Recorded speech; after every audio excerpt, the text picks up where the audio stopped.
আসসালামু আলাইকুম। আমি রান্না করতেছি সোয়াইসা। তেল দিয়ে দিলাম কড়াইতে। এখন পেঁয়াজ কুচি দিয়ে দিচ্ছি।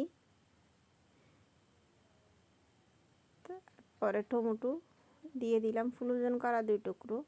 হলুদ আধা চা চামচ, ধনিয়া আধা চা চামচ, মরিচ আধা চা চামচ। একটু পানি দিয়ে নেড়ে চেড়ে ভালোভাবে কষিয়ে নিচ্ছি। কষানো কমপ্লিট। এখন চিংড়ি মাছগুলো দিয়ে দিচ্ছি। এগুলো হচ্ছে গলদা চিংড়ি, সোয়াইসা বলে আমাদের এদিকে, কক্সবাজারের ভাষা। তো দেখেন খুব সুন্দর হয়েছে। এখন এখানে আমি ধনিয়া পাতা, ম্যাগি মশলা দিয়ে দিচ্ছি। খুব সুন্দর হয়েছে। এই যে বড় বড় চিংড়িগুলো। তো আরেকটা তরকারি আছে, এটা হচ্ছে সামুদ্রিক মাছের, ছোটো মাছের তরকারি। তো আমার চিংড়ি মাছ হয়ে গেছে।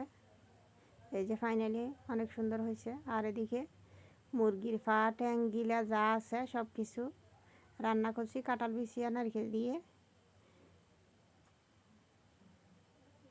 মুরগির হাড়গুলো রান্না করছি, মানে পা, মাথা, গিলা যা আছে, কলিজা সব কিছু। তো দেখেন খুব সুন্দর হয়েছে। তো এখন আমি ভাত নিয়ে নিচ্ছি। এখান থেকে একটা প্রথমে চিংড়ি মাছ নিলাম। তো চিংড়ি মাছ দিয়ে আমি খাওয়া শুরু করে দিব। বিসমিল্লাহ বলে। তো একটা দিয়ে খাওয়া শেষ, আমি আর একটা নিলাম।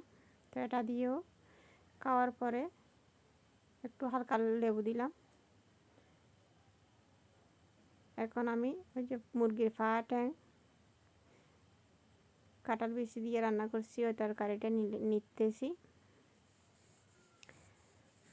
আমি যে প্রতিদিন যা রান্না করি সেইগুলো দিয়ে ভিডিও তৈরি করি। স্পেশালভাবে কোনো কিছু দিয়ে আমি ভিডিও তৈরি করি না। তো আমার এগুলো আসলে খুব পছন্দের খাবার। মুরগির পা। তো এখন খাওয়া শুরু করে দিছি। দেখেন ফাইনালি এখানে পা ছিল, কাঁঠাল বিচি, নারকেল দিয়ে রান্না করছি। অনেক মজাদার এক খাবার। তো সবাই কেমন হচ্ছে জানাবেন। পুরো ভিডিও দেখে লাইক কমেন্ট করবেন, পাশে থাকবেন।